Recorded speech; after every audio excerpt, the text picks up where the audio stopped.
Welcome, welcome, welcome, welcome. Welcome to my new channel. It's my own personal channel. It's called That Barefoot Girl. That name has a little history behind it. And I welcome you to That Barefoot Girl.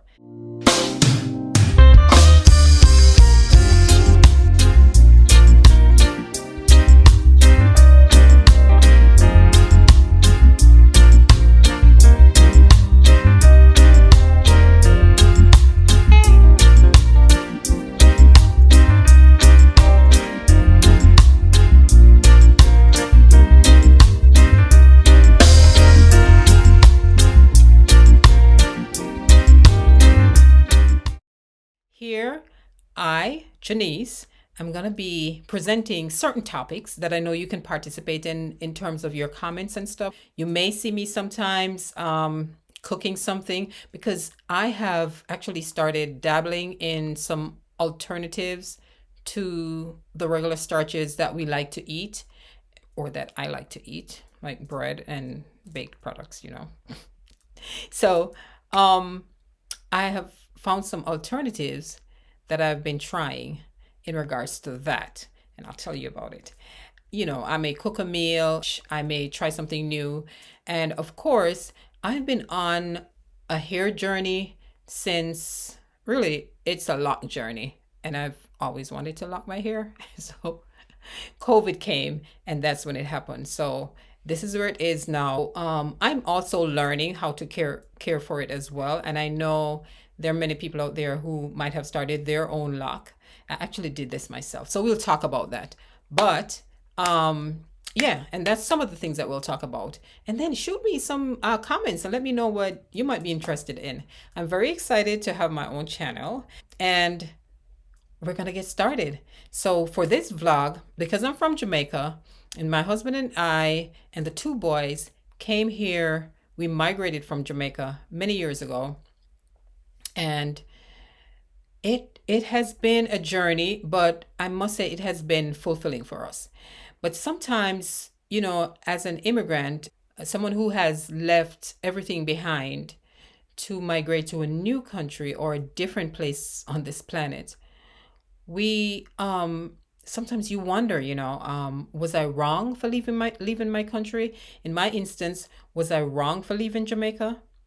Based on the situation, our situation, because everybody's experiences are different.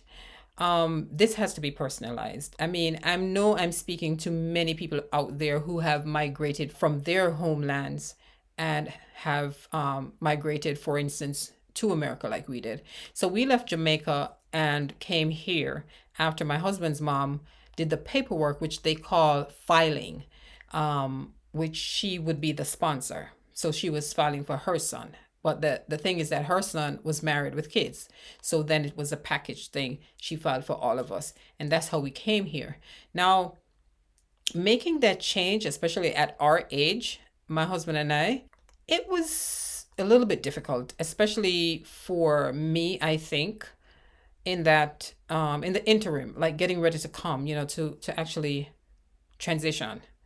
Because we're in Jamaica and we're living our lives. Mind you, we were on the lower end of this socioeconomic scale, and a lot of times I find that is probably the most popular reason why people leave their homelands is for economics, to kind of do better, to grasp opportunities that might be available or more fluently available across other parts of the world. And that's why we venture out for the most part. So she did the paperwork. My husband's mom did the paperwork for us. So that's a parent filing for a son and his family. But there are other formats in where this can happen in terms of it might be a spouse filing for their spouse, or it may be a sibling filing for their sibling. So, however, she started the paperwork. It actually took like 7 years. And we forgot about that thing because it took so long. And then I guess we just got caught up in survival and in our lives and raising our kids and, keeping a roof over your head like everybody does. So it almost took us by surprise when the final set of paperwork started coming from the US Embassy in Jamaica. So I guess when it gets to a certain stage, like the latter stage of it, it's like say probably about 6 months before it would be time for you to come. That's when you get your stuff from the U.S. Embassy, at least back then, and then you would receive a package, and they'll tell you like where the process is at that point. It's usually some things that you, the person who's being filed for, need to get done. You know, two of the biggest things that we had to get done was the physical, and there was an interview at the U.S. Embassy as well. And I think those were the things that were costing us the most. It was a lot of money, and at least one of those appointments that we had to be paid for with U.S. currency. And back then, it was hard to get a hold of U.S. currency because, well, harder for some people than some, right? Because it cost so much. It took so much of your Jamaican money to purchase the US money, you know? And remember, I told you we were at the low end of the socioeconomic ladder. Okay, things were hard. As Jamaicans would say, we were living from hand to mouth.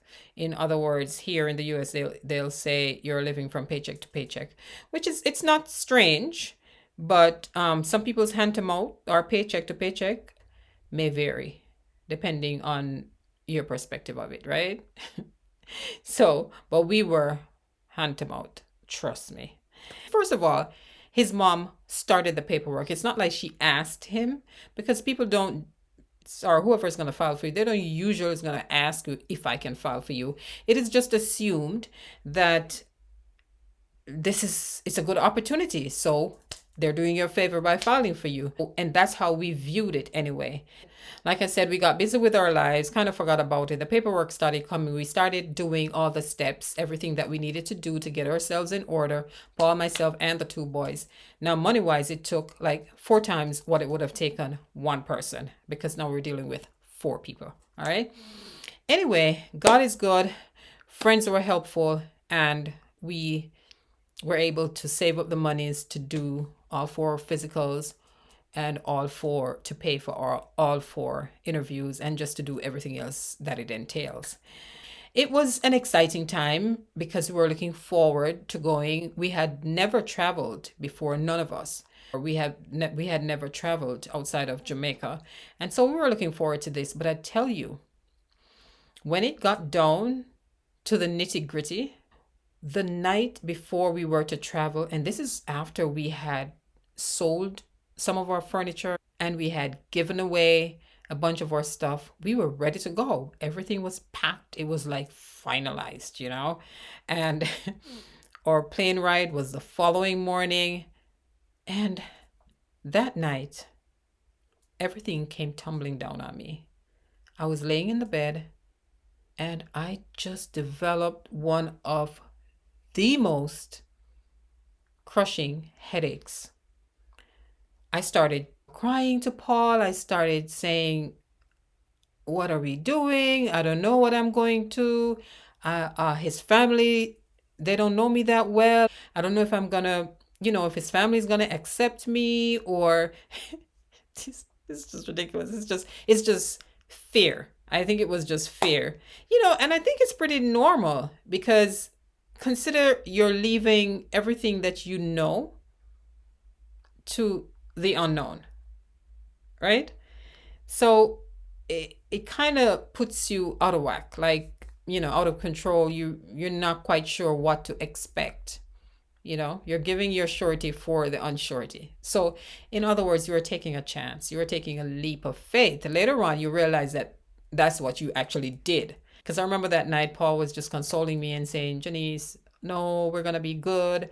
My family loves you. And I know that, but fear overtook me. So don't beat up on yourself too badly if you're experiencing something like this right now, or if that's how you kind of handled the transition, right? But however, following morning we got up and we were quite excited again to go, and we made it safely here. Thank God. And that's how we started our new life here in America. It took some getting used to a lot of things here. It's just a different culture, of course. It's a different part of the world. And I came here as an adult, Paul and myself. The kids were younger. So, kids, they're more adaptable when they're younger. The younger they are, I've seen where they're more adaptable. For us, it's a little bit more difficult, but we hung on in there. And I think what helped too is that we came together as a family. And I think that was a biggie because we came in May. It was in May of that year that we came, early May. And as a Jamaican who had never traveled outside of Jamaica, who had never experienced snow or winter, you see it on TV. It's nothing like on TV, my dear. It's a different thing when you actually feel it, especially coming from the tropics with your warm system, your brain, your whole being cannot even imagine or comprehend that kind of cold. And I'm talking in May. Okay? All your years in Jamaica, you've been warm in the airport. It was warm. Got your luggage. It's warm. And then you open the door to get to the car. Shock. Okay? Ran to that vehicle. Okay? All right. No joke. And this is early May. So can you imagine if I had come in in winter? This was May. This was supposed to be spring. Now we know, right? So, so let me tell you. Basically, we came when it was still cold, but then summer came, and it was nice in summer and fall, and then fall started getting, the leaves falling off the tree, and then it was winter, the real deal. Okay, so let me tell you, if I've said this before many times, if I didn't migrate with my family, I would not have lasted that first winter. I would have gone home. I'm not joking, okay? But your family was here, so you can do this together, So just so you know, when you migrate to America and you're experiencing your very first winter, so do not do like my husband did. So, like I said, it was May. I'm stuck in the house because I'm not going out there. It's cold. But my husband, he kind of liked the weather cool. So he felt a little bit and he thought, "Nah, I like this." That man put on some shorts, jeans shorts, a t-shirt, got on a bicycle, and rode down the block. Shortly after, he was on the side door for me to let him in. Never did that again. So he underestimated this kind of cold. Okay. And that was in May. As to leave our homeland, all that we have known, I wouldn't say it was wrong because I look at our personal situation. I looked at how hard it was to make ends meet. Whatever Paul and I was earning, it still wasn't enough to make us live comfortably. We were just barely making ends meet. I know many of you out there can relate to what I'm saying. So we saw coming to America as an opportunity for better, to really work and go to school, and especially for the kids to give them this opportunity. So we thought it was a good move at the time. And so we did. And I must say, we have thrived, thank God. It hasn't been totally easy, but then we were never used to anything being easy for us. So we weren't really expecting easy. We just buckled down and did what we needed to do, and we're still doing it. And we encourage our children to just continue. But it's been hard leaving our country, especially at our age, like I said, because your country, your culture is your source of comfort in a big way for the whole family. the foods we eat, just getting up each day and open up your windows and open up your door and go outside and sweep the front yard and talk to the neighbor, and you can't put a price on it, you know? You really can't put a price on it. And if your situation wasn't one where you had to literally flee your homeland because of threats to your life, then it's hard. But it can be done because I've seen over the years many, many people have done it, especially mothers. And when I look at mothers who have made, I consider it a sacrifice, especially when you have to leave your kids.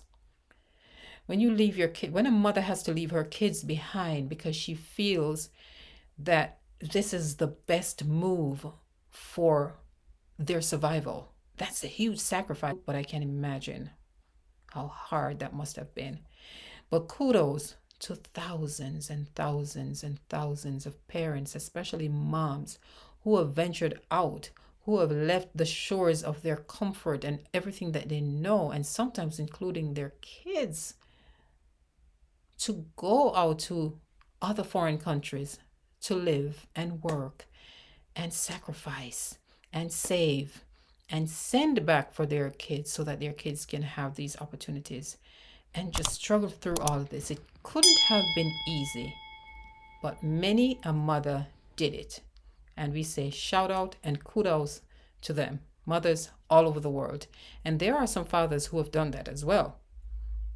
So kudos to the dads who have done that, because it could not have been easy, but you did it anyway, and you made that sacrifice for your family. I'm very grateful that we didn't have to leave our kids. I don't think that was an option for me. It was never on the table for me. It's just something that I told myself that I'm not going to do. And I think my reasoning is strongly based on my upbringing. And I didn't want to leave my kids unprotected. That's my primary reason for not even thinking of that as an avenue for me to go and leave my kids and then come back for them or send for them. Because to each his own, you must know what you can handle or your reasons behind it. And so for the varied reasons and the many parents and the many family members who have ventured out and leave their homelands, don't beat up yourself. Even if you have some doubt and said, should I have left? Don't beat up yourself. You probably made that move because at that time, based on everything that was happening with you, you thought that was the best move. Don't be so hard on yourself. We're survivors. God is good. So now I came and I grabbed an opportunity to go to school, because coming here at 35 years old, when I was in Jamaica, I did not see that as a possibility for me to go back to school at that age. By then we had our 8 and 11-year-old. We weren't thinking of that. Our focus on educating our boys. That's what we were focused on. Educating them. And when you have your kids, the focus is on them.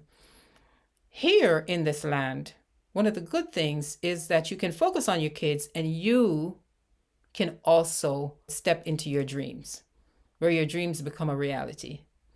Now, I must tell you though, I never dreamed of becoming a nurse. But I think God just held my hand and walked me in that path. And I love it. But you'll hear about that another day. Thank you for watching. Thank you for joining me on That Barefoot Girl. But hit that like button, please subscribe, and share. Remember now, I need your feedback. What do you think of this first vlog? Let me know.